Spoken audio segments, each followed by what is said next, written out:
Hello, and welcome back to Trestlebridge Capital's Giving Back series. Before we begin, here's a quick word from our legal team. Today, we're joined by Rachel Kalikow, CEO of the Friends of the Arava Institute, to discuss their mission and the impact they're making. Let's get started. Welcome to this month's installment of the Trestlebridge Capital series entitled Giving Back. This is where we have the opportunity to hear from some really amazing individuals working at some incredible organizations, doing some truly impactful work. This month's have the privilege of speaking with Rachel Kalikow. She's the Chief Executive Officer of the Friends of the Arava Institute. They're a nonprofit based locally here. Rachel, I know you have a very accomplished background in philanthropy and really appreciate you making some time in your busy schedule to join us. Hi, Eric. Thank you very much for inviting me to join you and speak with you today. I appreciate the opportunity. Yes, I'm the CEO of Friends of the Arava Institute. I've spent my career working with nonprofit organizations in development and community outreach, community relations. I joined Friends of the Arava Institute about 6 years ago, first as Director of Development, and last year I became CEO of the organization. Before that, I'd lived in Israel, I'd lived in the US and in other parts of the world, and I've worked with organizations involved in cross-cultural work in both places. I've seen the value of dialogue, of cross-cultural engagement, and the challenges that these organizations face. And for me, it's about relationships and it's about how we can grow and build our society and community together. Cross-border dialogue and environmental cooperation are two terms we don't hear often enough, and I'm pleased to be able to talk about them. No, absolutely. Great point there. And maybe even taking a step back for anybody listening that isn't familiar with your organization, walk us through, if you would, the mission, how that translates to the actual aid and resources you deploy at the ground level. Absolutely. So the Arava Institute for Environmental Studies is an Israeli nonprofit based in southern Israel that works to advance cross-border environmental cooperation in the face of political conflict. It uses environmental cooperation as a model for cross-border cooperation in other areas of conflict and seeks to ensure that environmental resources will no longer be a source of conflict. The Institute is located in the south of Israel, very close to borders with Palestine, with Jordan, with Egypt, and it's only about 35 miles from Saudi Arabia. So the borders are very close to each other, and the resources are all shared. The aquifers, the water aquifers, are shared between Israel and Jordan, or between the West Bank and Israel. And the sum of these parts are greater than the part. You're going to get more than working individually. So by looking at opportunities for environmental cooperation, you address some of the challenges of these scarce natural resources. But in the course of this work, the Institute has also discovered what we find is the scarcest resource isn't actually water, but it's trust.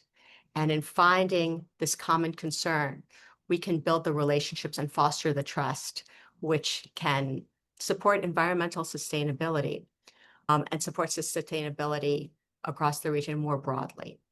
Friends of the Arava Institute is the American nonprofit organization, the 501c3, which supports the work of the Arava Institute for Environmental Studies through student recruitment, through public awareness, and through fundraising.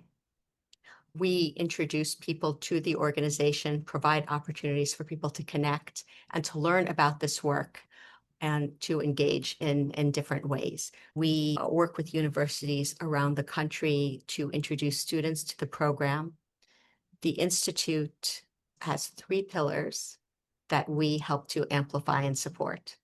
The academic program is a university-accredited program intended to bring 1/3 native Hebrew speakers, 1/3 native Arabic speakers, and 1/3 international students.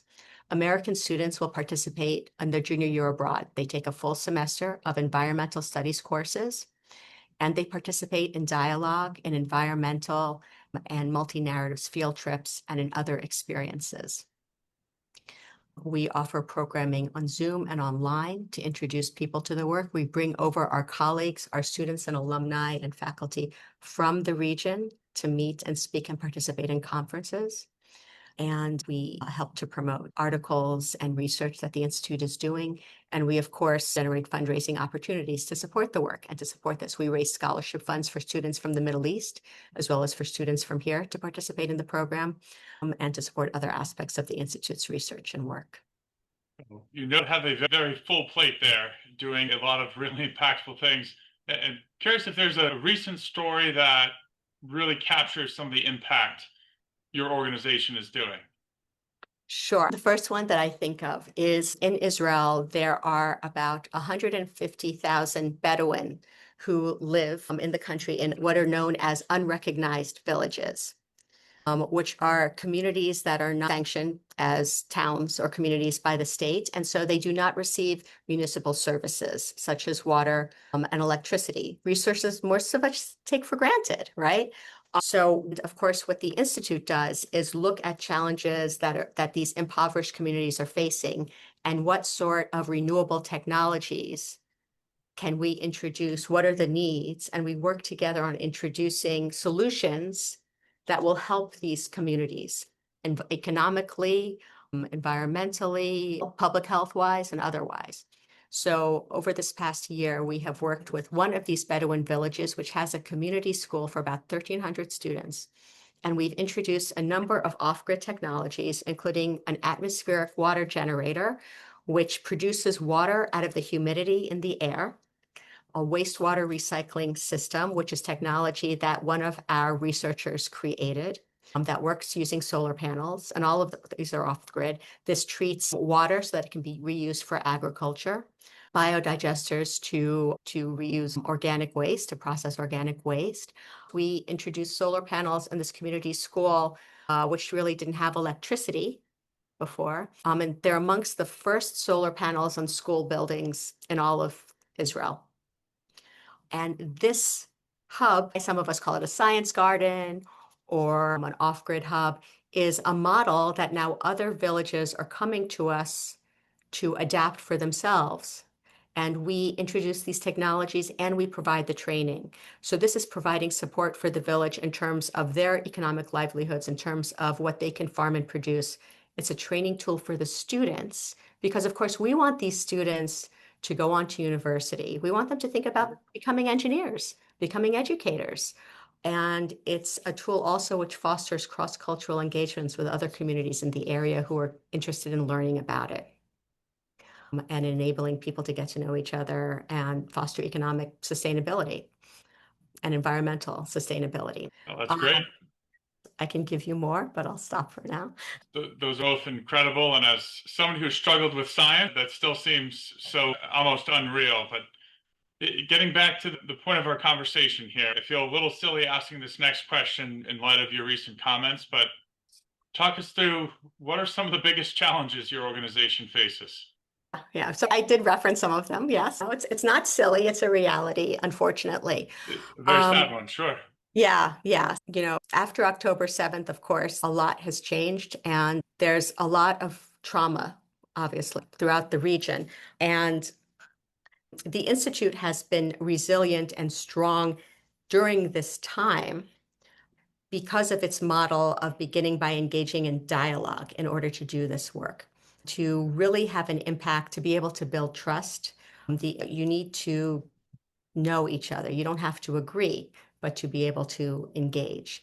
And the Institute's model of dialogue meant that they were able to continue to engage with Palestinian partners, that students were able to stay on campus, Palestinian and Israeli students together on an Israeli kibbutz, to remain on campus together, studying and living and learning together after October 7th.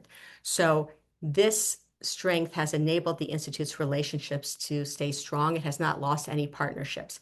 That's a strength in the current reality. The challenge around that is that, of course, we have not been able to hold conferences on campus as we would normally. And we work internationally on research and development. So we have had conferences on water, energy, and food security in Cyprus, in Greece, and elsewhere in the region to bring our partners together. We have fewer students right now able to attend the academic program because of the current situation of affairs.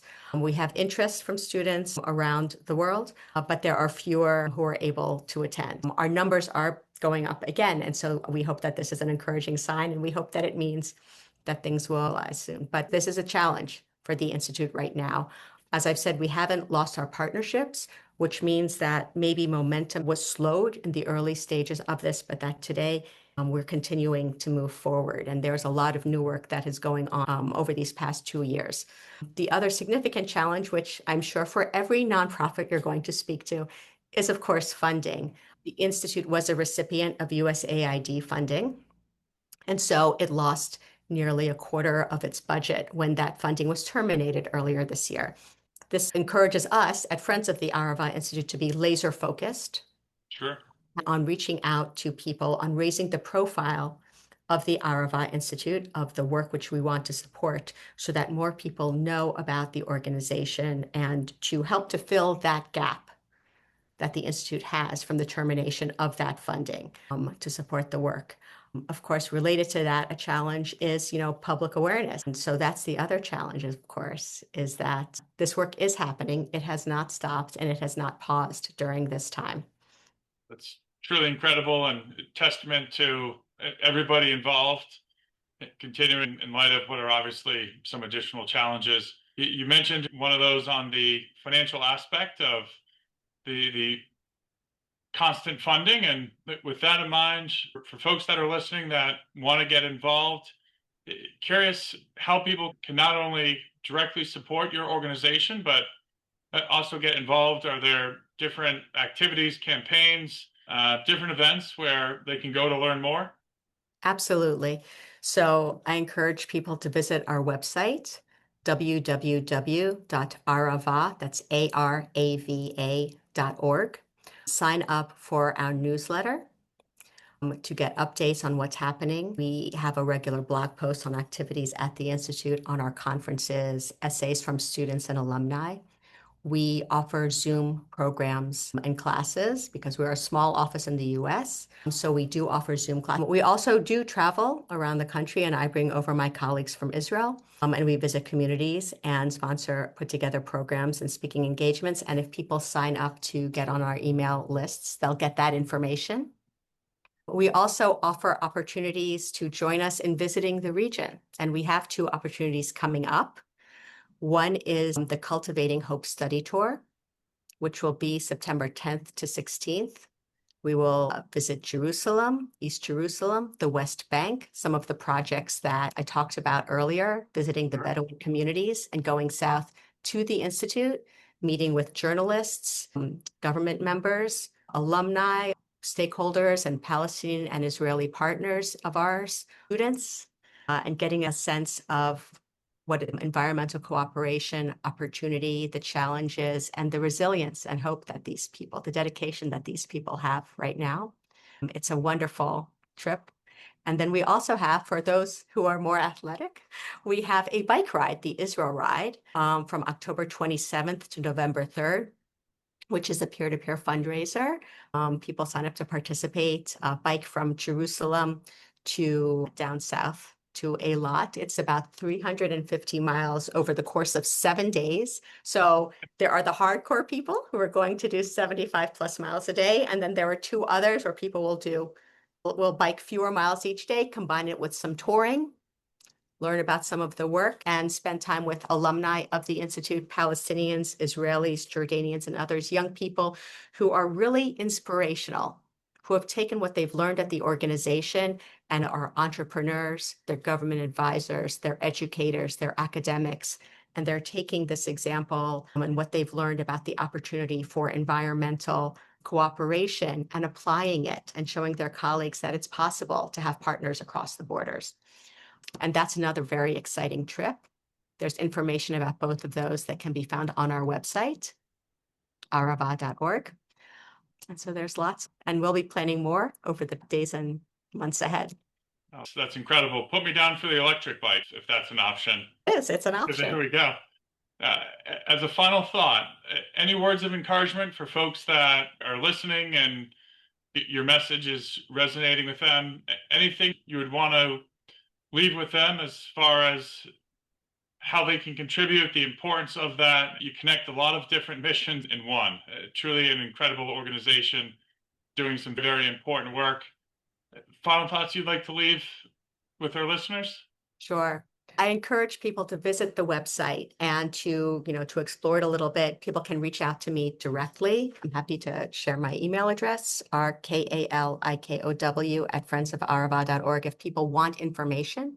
The organization offers a message of hope right now and resilience. And there's a lot of research that shows that we are most anxious when it comes to climate, when it comes to anything, when we don't know how to move forward, when we're looking for something and we don't know what to do, and we're paralyzed. And the Arava Institute offers a framework for moving forward for people who want to see environmental cooperation, who are interested in seeing some positive movement, that there are opportunities, and Israelis, Palestinians, and Jordanians interested in building a sustainable future. And I encourage people to take a look at the website, and I hope that you find some interest with us. Oh, absolutely. The two words that jump out, you talked about hope and you talked about trust earlier. And again, at a time where both of those could certainly be increased. So thank you so much on behalf of those you support for what you do, for taking the time to join us here today. And again, we'll include your contact info in the follow-up. Great. Strongly encourage anybody tuning to reach out, see how they can get involved. Thank you again for taking the time to join us. Take care. Thank you very much for the opportunity.